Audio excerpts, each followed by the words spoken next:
Boa noite, igreja. Podem se assentar. Para quem não me conhece ainda, meu nome é Eduardo, que nem o Ed falou.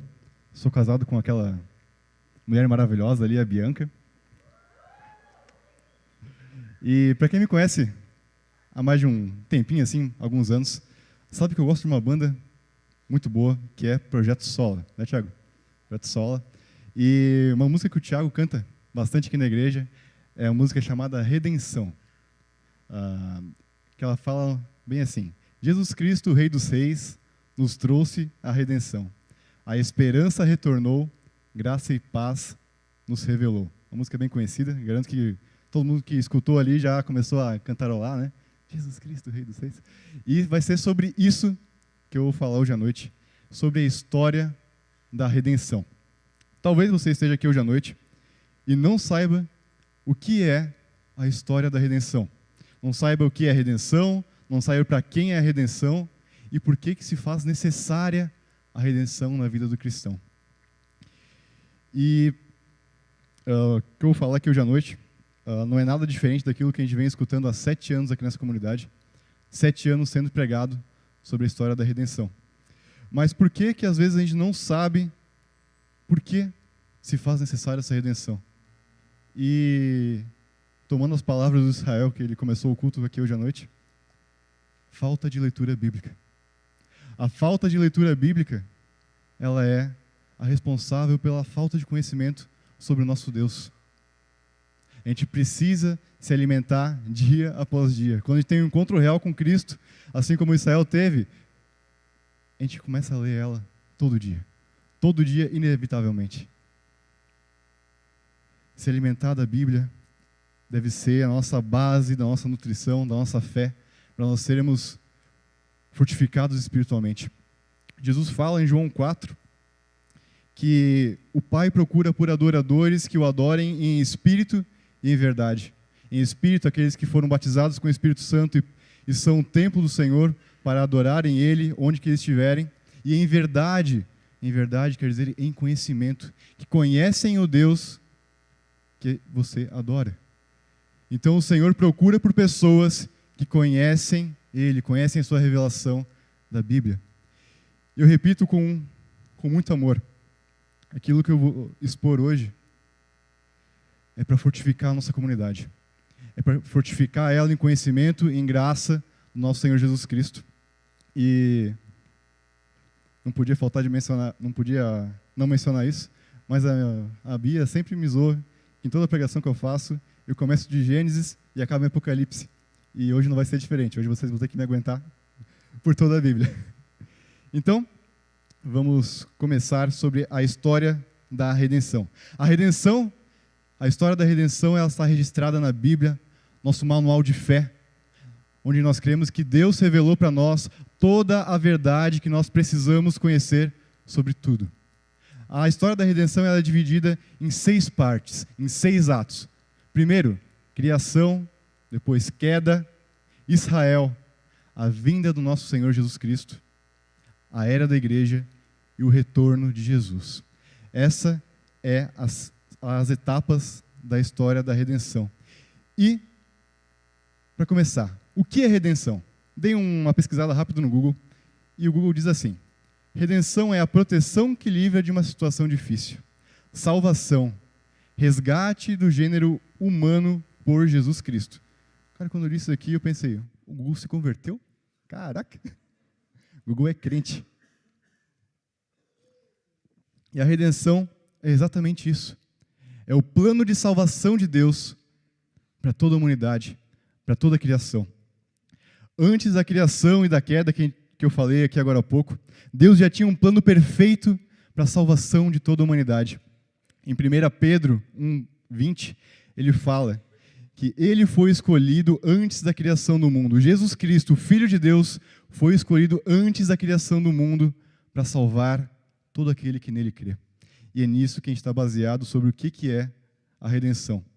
Para quem é a redenção? Quero que digam um amém bem forte quem acha que a redenção é exclusiva para o ser humano. Amém? Eu só vi um amém ali. Mas infelizmente, ou felizmente, a redenção não é exclusiva para o homem. A redenção é para tanto para o homem, para nós, mas como para toda a criação.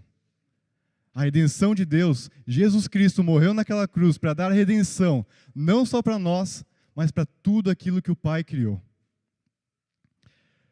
Vou explicar melhor depois isso, mas a queda do homem, ela teve consequências não só para o homem, mas para toda a bela criação do nosso Senhor. E por que é necessária a nossa redenção? A redenção é necessária para a nossa salvação. Salvação do que, Eduardo? A salvação para não ser derramada a ira eterna do nosso Deus. Ou seja, para não ir para o inferno. Literalmente isso. Mas, Eduardo, inferno, isso existe mesmo? Isso vai acontecer? Será que Deus não vai salvar todo mundo no final? Mas, na verdade, Deus vai derramar a sua ira. Um Deus que é eternamente santo e eternamente justo, vai derramar sua ira por todos os seus inimigos. Escute aqui. Todo aquele que não confessa Jesus Cristo como seu Salvador se encontra numa posição de inimigo de Deus. Verdades bíblicas. Paulo fala em Romanos 5. Pois se, quando ainda éramos inimigos de Deus, nosso relacionamento com Ele foi restaurado pela morte do seu Filho. Agora nós estamos reconciliados. Agora que já estamos reconciliados, certamente seremos salvos pela sua vida. Por sua vida. Antes éramos inimigos de Deus, no estado de pecado, de queda, e nós fomos reconciliados pela morte do seu Filho. Amém, igreja? Ele abre as portas da redenção pelo seu Filho Jesus. Agora todo mundo entendeu o que é a redenção, para quem é a redenção e por que se faz necessária. Agora a gente vai começar a decorrer sobre as partes da história da redenção. Parte 1, ato 1, que eu escrevi ali, a criação. Que nem o Tiago cantou aqui, Deus fez o sol, a lua, o mar, as estrelas e tudo que nele há. O foco do relato do Gênesis, Gênesis 1 e Gênesis 2, se você for lá procurar, você não vai encontrar processos químicos, processos biológicos. Jesus usou tantos moldes, alguma coisinha ali para formar o homem para aquilo lá. Não, o relato do Gênesis não é para explicar física, química e biologia. O relato do Gênesis é para mostrar quem criou todas as coisas e com grande sabedoria, com grande maestreza, com quanta habilidade e quanta soberania ele criou todas as coisas. Nosso Deus Criador, aquele que não foi criado, que nem passou a existir, que nem é estudado em teologia, Deus é. Ele não passou a existir, ele não foi criado por ninguém. Antes de todas as coisas, Deus é. Assim como ele falou para Moisés, eu sou. No resto da criação, a gente consegue ver que nos primeiros 3 dias da criação, Deus criou todas as coisas, todos os lugares, céu, terra, mar. E nos outros 3 dias da criação, Ele criou todos os seres para habitar nesses lugares. Seja as aves do céu, os animais aquáticos, os seres vivos terrestres, ou seja, tudo Deus criou. E no final dos 6 dias, Ele descansou. Afinal, Deus descansa? Essa fica uma pergunta para os líderes de PG, para eles explicarem nos PGs. Pegando o gancho que o Jones falou semana passada, vou aproveitar também.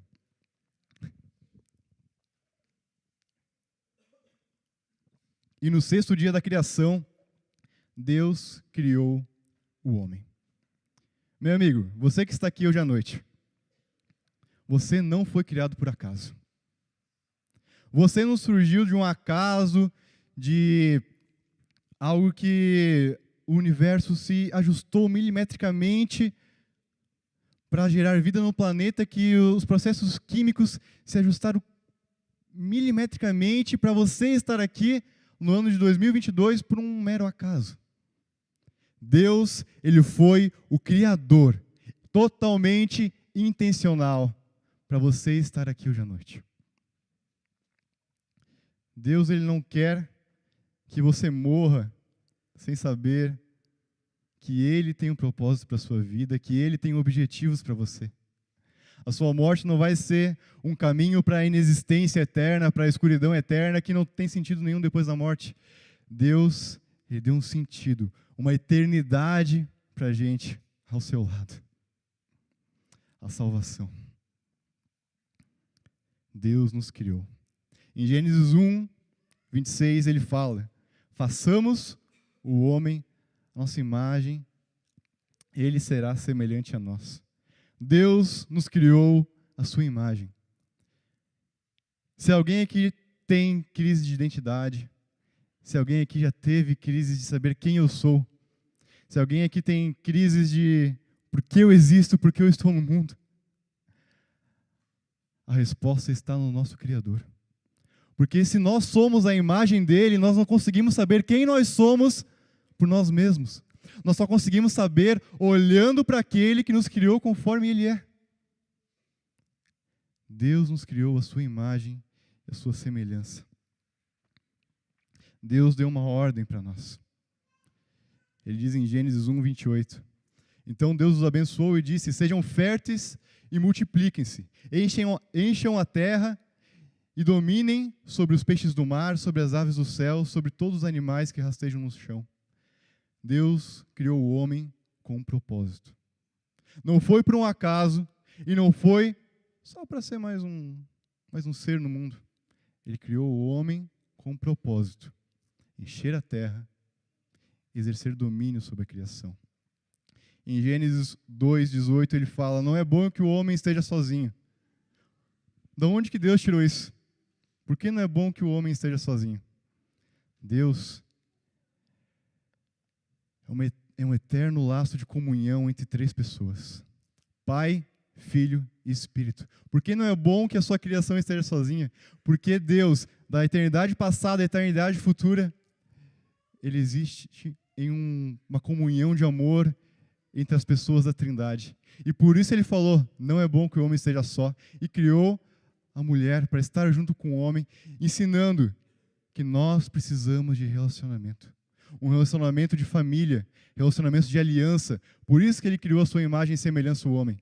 Porque ele precisa de comunhão. Ele precisa de amor. Um amor que nós só conseguimos entender quando nós olhamos para quem nos criou. E além disso, Ele deu autoridade sobre o homem para a criação. Ele deu autoridade para nós dominarmos sobre ela. Mas não um domínio que nem nós enxergamos hoje em dia, que as pessoas pegam e acabam com a criação, exploram até onde não poder mais. Ele criou para nós dominarmos com amor e responsabilidade. Ele criou para a gente cultivar ela, para a gente preservar, para a gente manipular, para criar coisas boas. Não é à toa que o Deus criou o homem, colocou ele no jardim, e no final dos tempos, esse jardim será uma cidade. Ou seja, manipulação, domínio sobre a criação. Ou seja, o que eu queria que você entendesse aqui? Deus criou tudo, e tudo bom. Que nem ele fala no final da criação, muito bom. O que Deus criou é muito bom. Nós professamos uma fé onde Deus é o Criador de todas as coisas. Não foi por um acaso, não foi por uma mera coincidência do universo. Deus é o Criador. E esse é o começo de qualquer história que a gente poderia ter. Existe um começo. E esse começo da Bíblia, da nossa história, daquilo que nós estamos vivendo hoje em dia, é que Deus é o Criador. E com isso, nós temos um problema que foi gerado após a criação. E aqui eu entro no segundo ato da história da redenção, a queda. Talvez você perguntou: tá, se Deus criou tudo bom, por que a Rússia e a Ucrânia estão guerreando hoje em dia? Por que Rio do Sul foi atacado por uma enchente nos últimos meses? Por que nos Estados Unidos sofre tanto com terremotos, com cheias, com ciclones? Por que o mundo sofre tanto? Porque existe abusos, porque existe assassinatos, mortes. Deus criou tudo bom, tudo perfeito. Por que essas coisas acontecem? Talvez essa é a principal dúvida de toda pessoa que não entendeu ainda o Evangelho. Não foi Deus que criou esses males. Isso é resultado da queda. Em Gênesis 3 é relatado a queda da humanidade. Adão e Eva, eles receberam a permissão de usufruir de tudo. Meu amigo, tudo. Exceto uma coisinha. Não podia fazer um negócio. Eles não se contentaram. Eles foram lá e fizeram. Tinham tudo.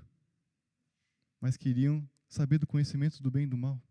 Queriam saber como era ser igual a Deus.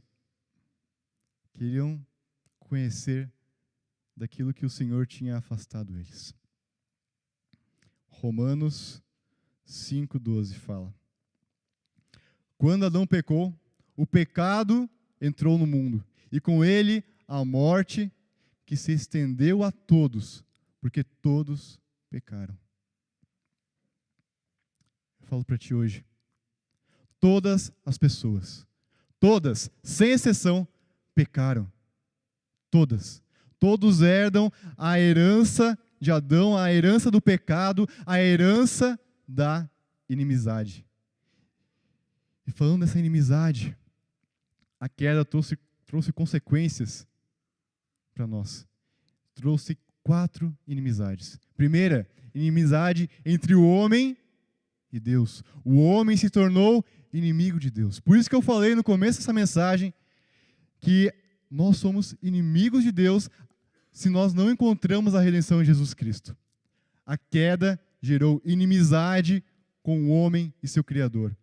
O segundo tipo de inimizade, Deus criou, a queda gerou inimizade entre o homem e ele mesmo. Mortes, doenças,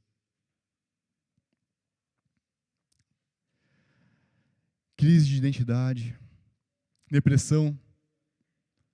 Se você passa por essas coisas hoje, saiba que é consequência da queda. Deus não gerou isso no teu coração. Isso é consequência da queda. Outro tipo de inimizade entre o homem e o próximo. Como eu falei, mortes, guerras, assassinato, estupro, coisas daí para o pior. Resultados da queda. Se não isso, o pior de todos. A inimizade com a criação. Paulo fala em Romanos 8. Pois toda a criação aguarda com grande expectativa o dia em que os filhos de Deus serão revelados. Toda a criação, não por vontade própria, foi submetida por Deus a uma existência fútil. Na esperança de que, com os filhos de Deus, a criação seja gloriosamente liberta da decadência que a escraviza. Pois sabemos que até agora toda a criação geme como dores de parto. A criação sofreu com a queda do homem. Enchentes, terremotos, ciclones, resultados da queda do homem. Resultados da queda do homem. Eduardo, Deus criou tudo bom? Sim. Mas o que vemos de maldade hoje é resultado da queda em Gênesis 3. Amém, igreja? Estão acordados? Amém.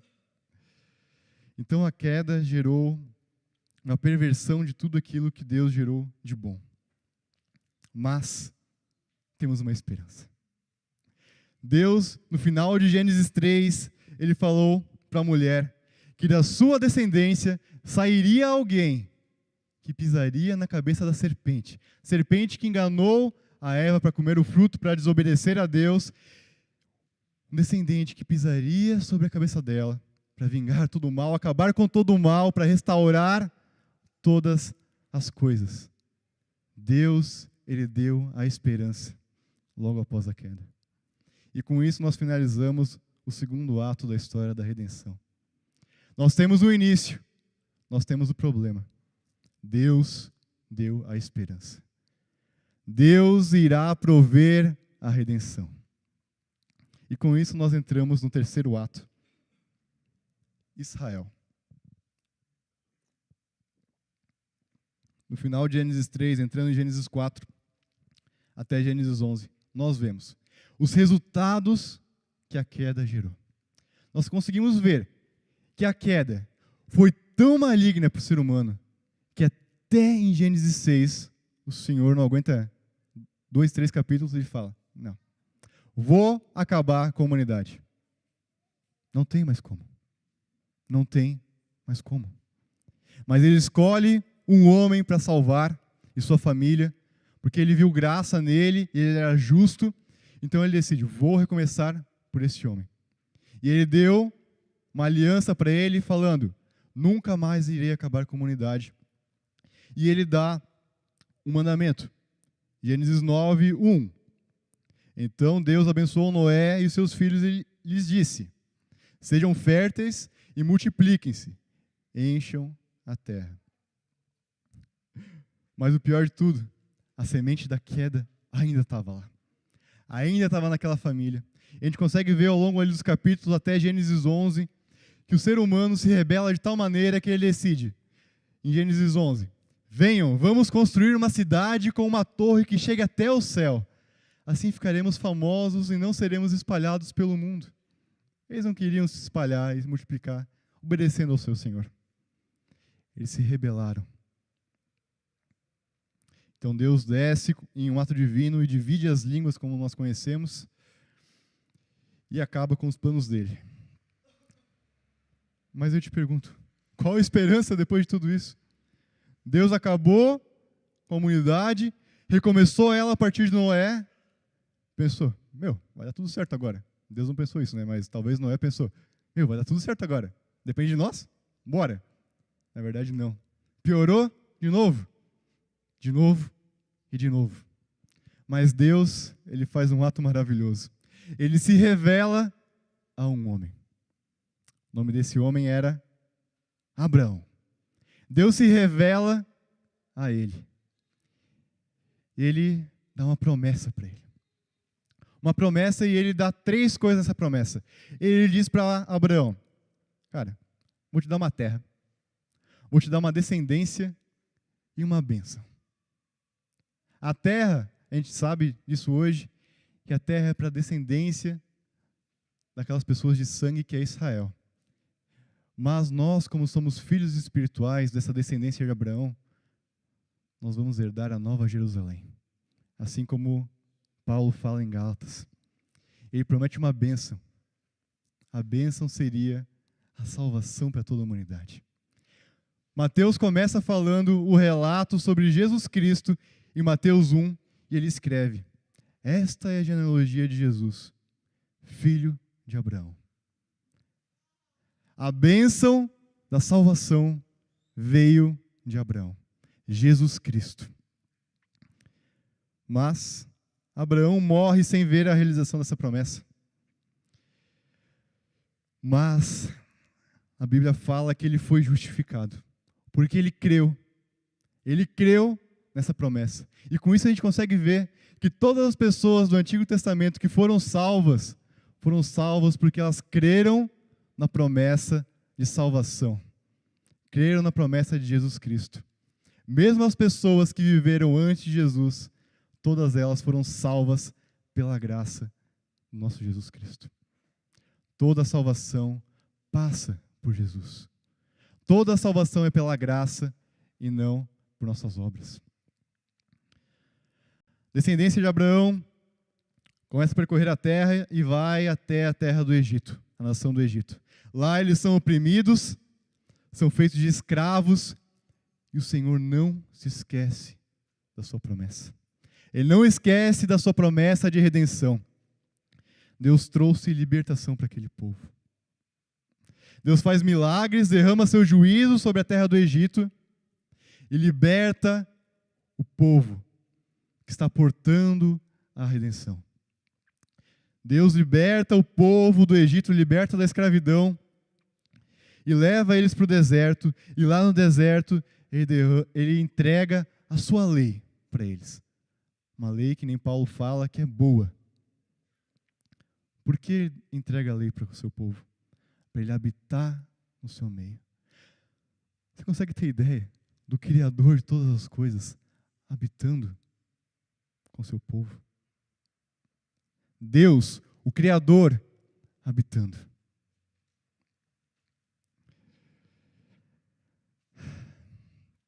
Deus faz uma aliança com o seu povo, uma aliança de casamento.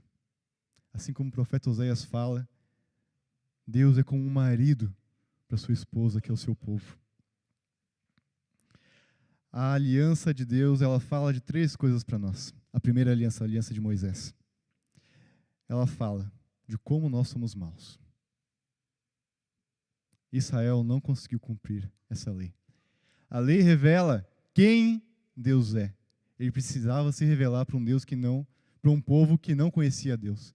E ela revela a santidade, a pureza do nosso Deus. Entretanto, Israel, ao longo da história, foi mostrado como um povo adúltero. Não pessoas adúlteras que adulteram no seu casamento terreno, mas elas adulteraram o casamento que elas fizeram com o seu Deus. Isso lembra de alguma coisa a vocês? Deus derrama seu juízo sobre o seu povo, porque eles adoraram outros deuses. Israel se arrepende. Ele vai para os caminhos do Senhor. Mas passa uma geração, ela pega e volta a adorar outros deuses. E isso, como um ciclo, como uma espiral, vai se repetindo ao longo da história. Aí tu vê a esperança das nações, Israel, onde tinha o Deus Criador habitando no seu meio, caindo cada vez mais. Qual vai ser a esperança da humanidade? Qual vai ser a esperança da humanidade? Deus vai abandonar seu povo? Não, Deus é fiel. Ele entrega palavras proféticas para homens ao longo da história. A gente consegue ver isso nos livros proféticos da Bíblia, de Isaías até Malaquias. Deus, ele enfoca em 3 coisas principais. No meio de uma nação que está totalmente perdida, ele fala 3 coisas para o seu povo. Eu vou entregar uma nova aliança para eles, porque eles não foram capazes de cumprir essa. Mas uma nova aliança que eu vou mudar os seus corações, para eles me amarem de verdade. Que hoje nós sabemos que é a aliança feita com o corpo e o sangue de Jesus.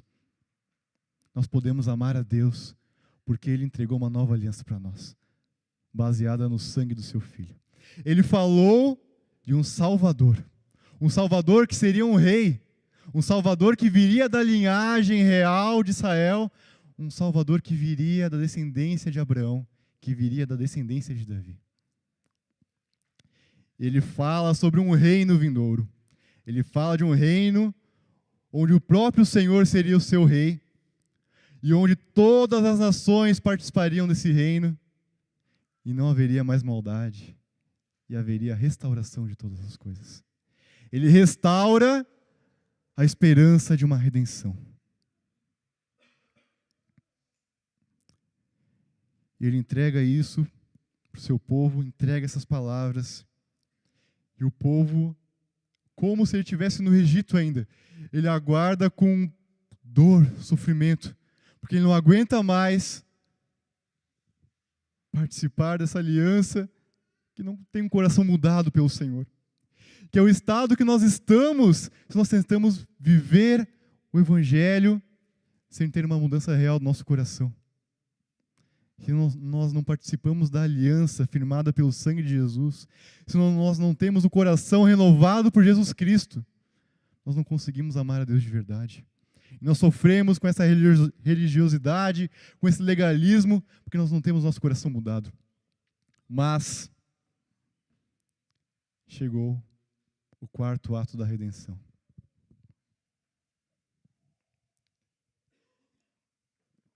Aqui no Ocidente nós conhecemos como dia 0, como ano 0, que é a vinda do nosso Rei. A vinda de Jesus Cristo.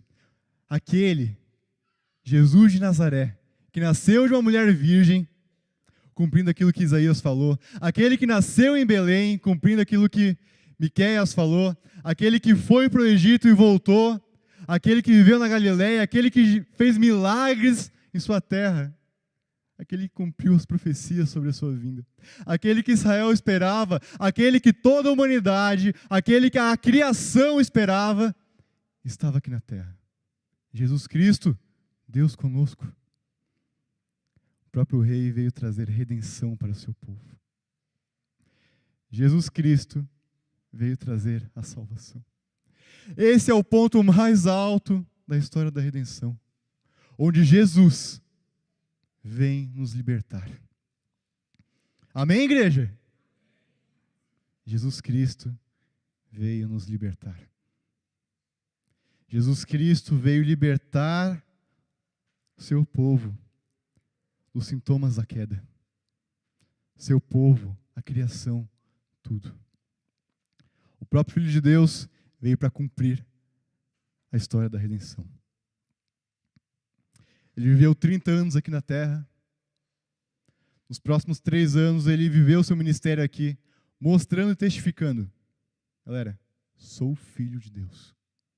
Eu tenho o poder de salvação. Eu tenho o poder não só de curar o enfermo. Eu tenho o poder de perdoar pecados. O que é perdoar pecados? Dar a salvação. Nenhum homem na história teve o poder disso. Porque só Jesus Cristo é o Salvador. Jesus Cristo nos apresentou o reino de Deus. João Batista falava, arrependam-se, o reino está próximo. Jesus falou, é chegado o reino de Deus. Jesus Cristo veio trazer um reino. Veio nos apresentar um reino. E guarde bem essa palavra. O reino está onde o rei está. O reino está onde o rei está. E o rei, se você não entendeu até agora, nesses minutos que eu falei, é o próprio Jesus Cristo, o próprio Filho de Deus.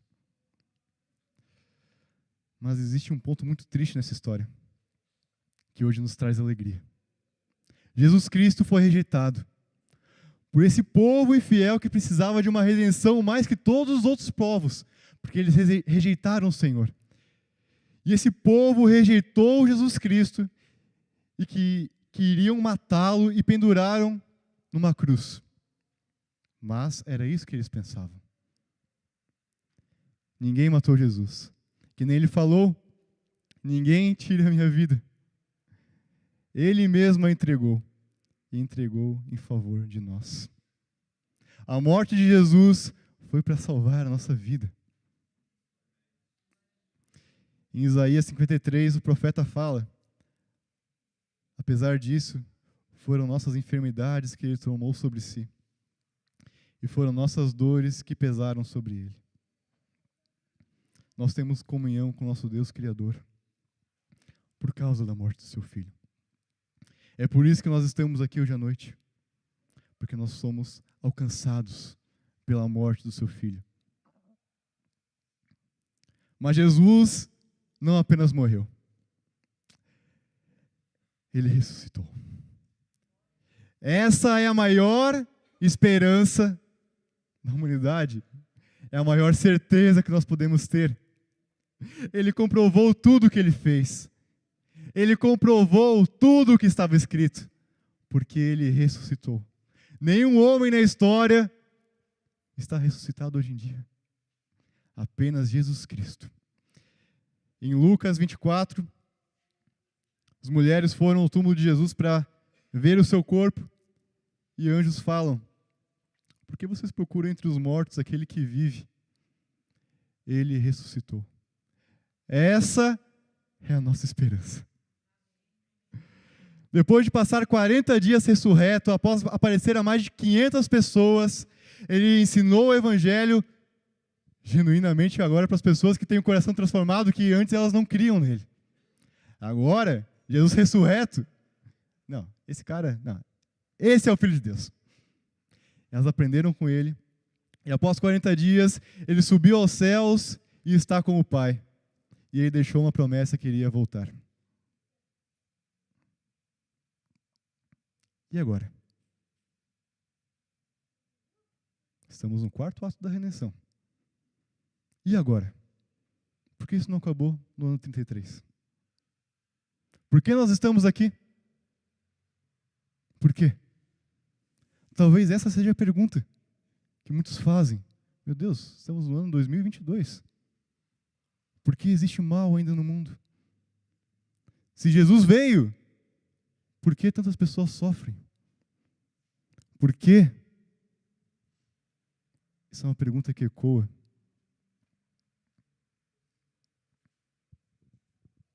A redenção não foi concluída na cruz?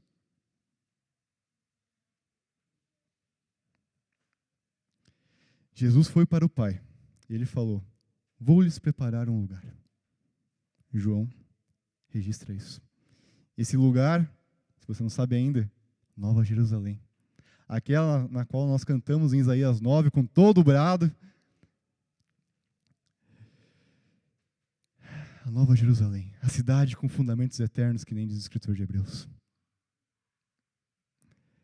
Agora ele tem a plena autoridade sobre toda a criação, porque ele venceu a morte. Ele firmou uma aliança com seu povo baseada em seu sangue. Uma aliança, que nem eu falei antes, que muda os corações. Nós podemos obedecer às suas fiéis palavras, porque nós fomos transformados. Nós temos agora um coração regenerado da queda. Ele nos batizou com seu Espírito. Colocou o Espírito Santo dentro de nós, para que nós não precisássemos mais ir a um templo em Jerusalém todo ano, mas que o próprio Senhor habitasse dentro do nosso coração. Nós somos a habitação de Deus. Ele tirou a inimizade entre Deus e os homens. Mas ele nos deu uma missão. E é por causa disso que nós ainda estamos aqui. Assim entramos no 5º ato da história da redenção, a era da igreja.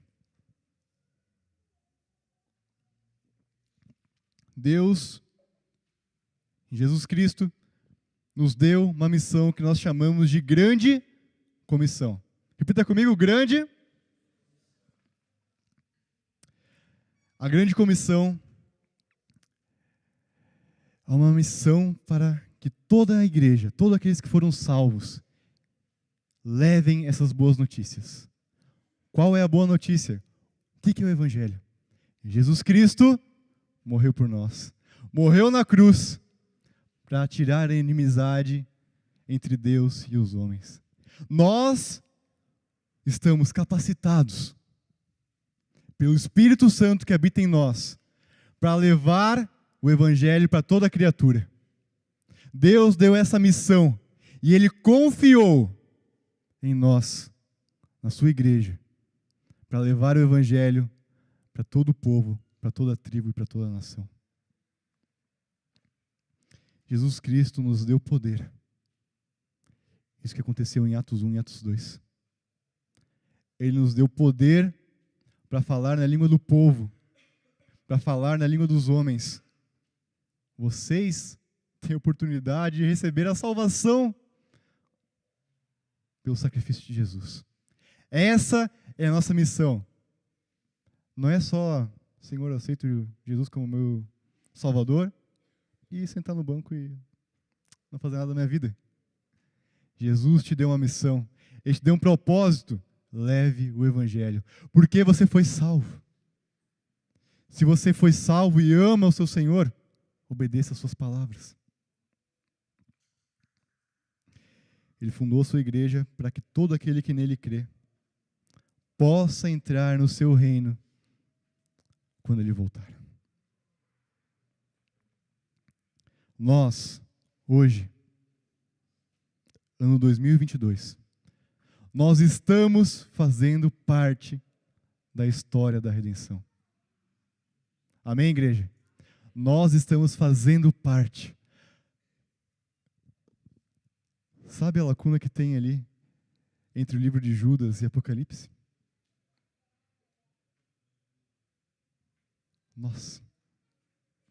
Nós somos instrumentos de Deus para levar o Evangelho, a boa notícia para todos os povos.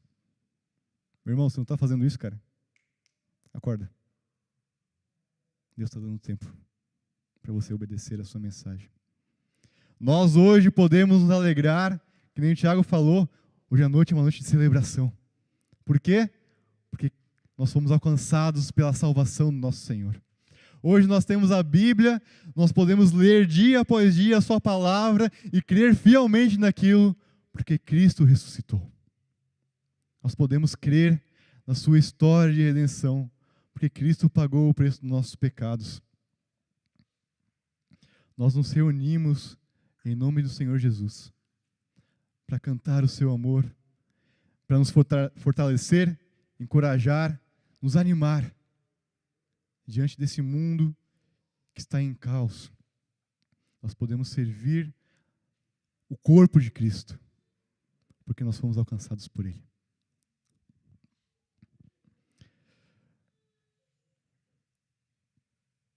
Mas quando nós vemos o mundo do jeito que ele está, nós não desanimamos de novo? Talvez você foi alcançado pela graça de Deus e conseguiu crer em Jesus Cristo. O Espírito Santo te convenceu em seu coração e você creu em Jesus. Mas você não entende ainda por que existe a maldade no mundo. Se vocês creem num Deus Salvador, por que a pessoa, que é minha vizinha, foi estrupada durante a noite, quando estava indo para casa? Por que na guerra da Ucrânia, pessoas estão sendo mortas dia após dia? Por quê? É por isso que a igreja, ela é firmada numa esperança. Em Tito, Paulo fala: porque a graça de Deus se manifestou salvadora a todos os homens. Ela nos ensina a renunciar à impiedade e às paixões mundanas e a viver de maneira sensata, justa e piedosa nessa era presente, a era da igreja. Enquanto aguardamos a bendita esperança. Meu irmão, nós, a igreja, aguardamos a bendita esperança. E o que é a bendita esperança? A gloriosa manifestação do nosso Deus e Salvador Jesus Cristo.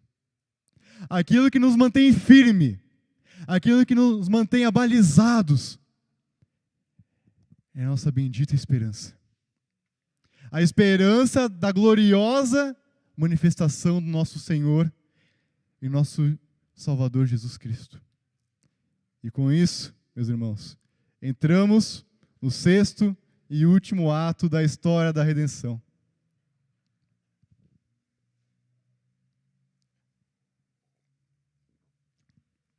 O retorno do Rei. Isso ainda não aconteceu. Para as pessoas que acreditam que Jesus já voltou, cara, isso não aconteceu. Por que isso não aconteceu? Já vou falar. Fique na expectativa. Jesus Cristo deixou claro que um dia Ele iria voltar. E deixou mais claro ainda, se você ler Mateus 24, 25, que o mundo ia ficar pior. Imagina, ano 33 depois de Cristo. Estava ruim. Cristo falou: vai piorar. Vai piorar. Mas, Senhor, tu não veio para salvar? Sim, eu vim para entregar a salvação para vocês. Mas ainda não é chegado o tempo da manifestação do meu reino, da minha glória. Ele fala que o espírito do anticristo, se você não sabe, Satanás, a antiga serpente, lembra? Queda, a antiga serpente, iria se manifestar no mundo cada vez mais, iria enganar as nações, para que os cegos não enxergassem a salvação que é em Jesus Cristo. Graças a Deus, eu acho que todo mundo aqui enxergou, né? Se você não enxergou ainda, Jesus Cristo pode salvar a sua vida. Ele falou que o espírito do anticristo ia reinar aqui. Que nem João fala que o mundo jaz no maligno.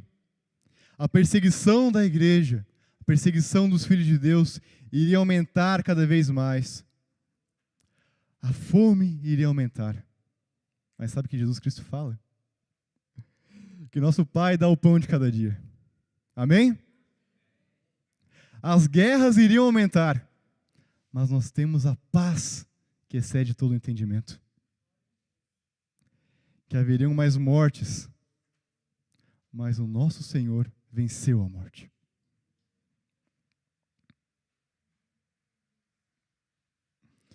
No ápice, no clímax da história,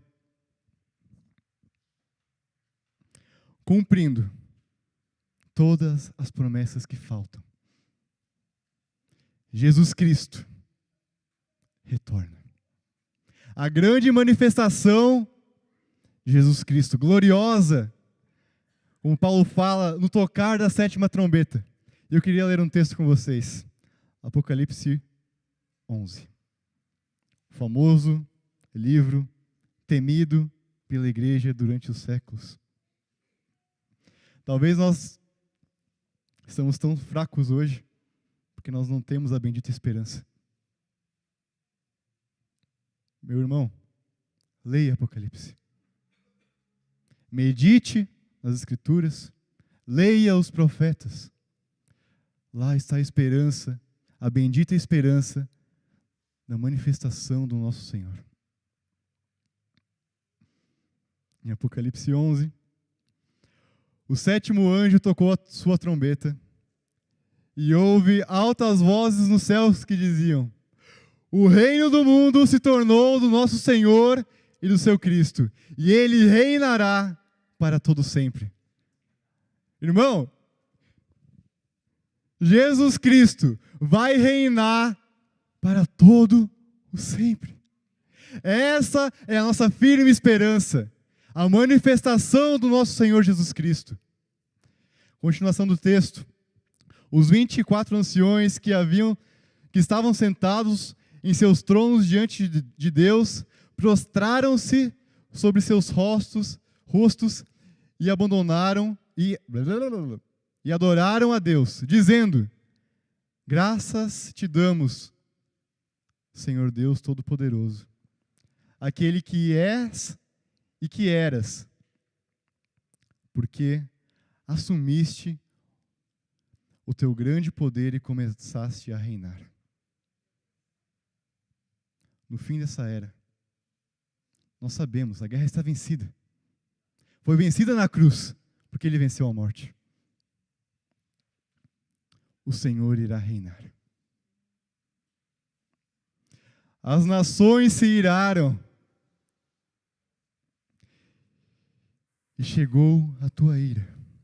Chegou o tempo de julgares os mortos, de recompensares os teus servos, os profetas, os teus santos e os que temem o teu nome, tanto os pequenos como os grandes, e de destruir o que destroem a terra.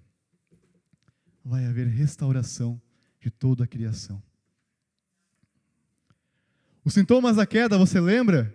Inimizade com Deus, consigo, com o próximo, com a criação. Jesus Cristo vai acabar com todos os sintomas da queda. Restauração de todo o homem e de toda a criação. Nós esperamos ansiosamente pela glorificação do Filho de Deus. Apocalipse 20. Após a vinda do nosso Senhor Jesus Cristo. Então vi as almas daqueles que foram decapitados por causa do testemunho de Deus e da palavra de Deus. Eles não tinham adorado a besta nem a sua imagem, não tinham recebido a sua marca na testa e nem nas mãos. Eles ressuscitaram e reinaram com Cristo por 1000 anos. Meu irmão, se Cristo ressuscitou e Ele foi feito o primeiro em tudo, nós seremos ressuscitados. Quando nós vamos em um velório de um irmão nosso, nós não precisamos ficar desesperados, porque nós cremos que nós seremos ressuscitados no último dia. Essa é a esperança. Se seu irmão, se seu marido, se sua filha morreu, salva com Jesus Cristo, tenha certeza, Ele irá ressuscitar no último dia. Essa é a fiel palavra do Senhor. Essa é a nossa firme esperança. E reinarão com Cristo durante 1000 anos, período onde o Senhor irá reinar aqui nessa terra, restaurando todas as coisas. O estabelecimento do reino de Deus. Após o seu reino milenar, acontece o juízo final, onde o Senhor reúne todos que não foram salvos. Ou melhor, os que permaneceram como inimigos de Deus. Meu querido, Ele ofereceu a salvação para todos. Ele ofereceu a salvação em Jesus Cristo para todos. Aqueles que não quiseram, aqueles que rejeitaram, vão ser julgados e vão ser lançados no lago de fogo, a segunda morte, onde Jesus Cristo fala, onde há ranger de dentes. Que nós não sejamos encontrados no meio desses.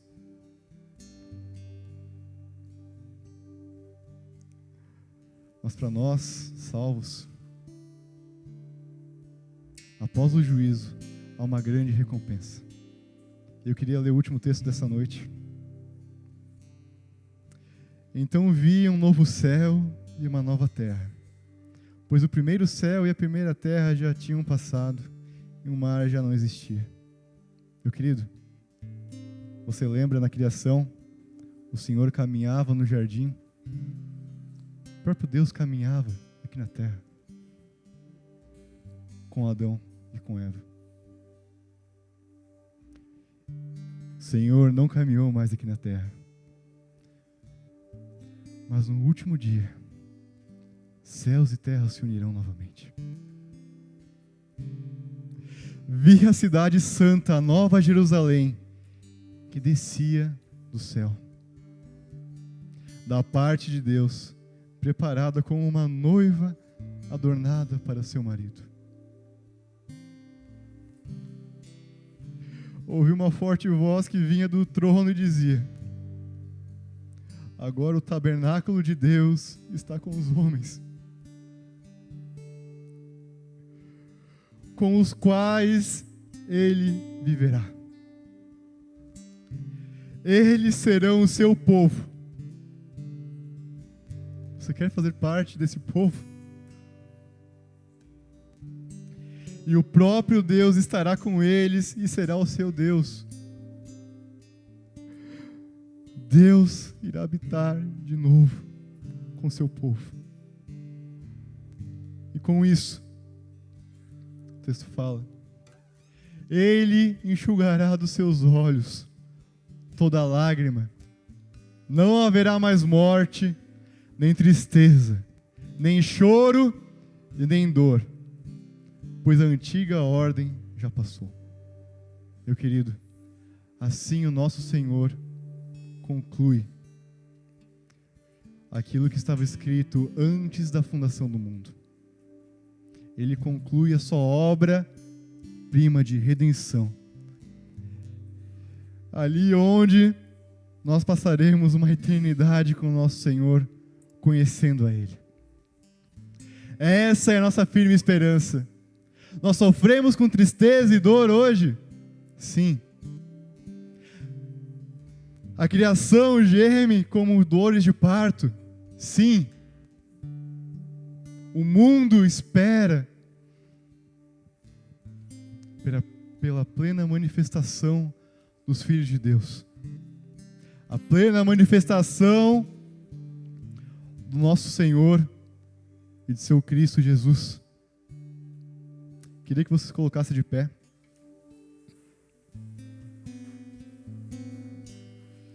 se você não tinha entendimento sobre aquilo que Deus fala de Gênesis e Apocalipse, eu queria falar para ti. Hoje, eu não queria alimentar vocês. Eu queria passar que nem um garçom mostrando o cardápio. Para vocês chegarem em casa e se alimentarem das Escrituras. De Gênesis a Apocalipse. Nós não estamos aqui para alimentar vocês. Nós estamos aqui para dar fome em vocês. Se você não conhecia o Senhor Jesus Cristo, saiba, Ele veio na terra para pagar os seus pecados. Se você não sabia que era pecador, todos nós somos pecadores. Se você não sabia que Deus é o Criador, o sustentador de toda a criação, tenha plena certeza, Ele criou todas as coisas. Nós temos uma missão aqui na terra. E nós temos uma bendita esperança. O Senhor irá voltar para reinar. Ele vai voltar para reinar. Acabar com todo o mal, com toda a dor, com toda a morte. Essa é a nossa firme esperança. Se alguém quiser se render aos pés do Senhor Jesus Cristo, coloque sua mão no seu coração e fale para Ele que você aceita Ele como o Senhor da sua vida, que você crê que Ele é o Criador, que nós somos pecadores, que o Seu Filho morreu por nós. Entregue sua vida a Ele, para que no último dia você seja encontrado dentre os amigos de Deus. Curve sua cabeça todos, vamos orar. Papai, nós te entregamos, Senhor, todo o nosso coração. Nós te entregamos, Papai, todo o nosso amor, toda a nossa devoção. A nossa esperança está em Ti, Senhor. Nós estamos aqui porque o Senhor venceu a morte. Nós estamos aqui porque nós somos salvos pelo Seu sangue, Senhor. Nós temos a fiel esperança, Senhor. Nós louvamos, Pai, com toda a criação, o Seu nome. Papai, seja exaltado em nosso meio, Senhor. Que o Senhor nos capacite com poder para falar na língua do povo, Senhor, entregando as boas novas para aqueles que não conhecem a salvação. Senhor, usa a Tua santa e amada igreja, Pai, para levar a salvação para todos os povos, Senhor. Nos mantenha fiéis, Pai, até o último dia, Senhor. Aguardando ansiosamente, Senhor. Aguardando ansiosamente a volta do nosso Senhor Jesus Cristo. Amém.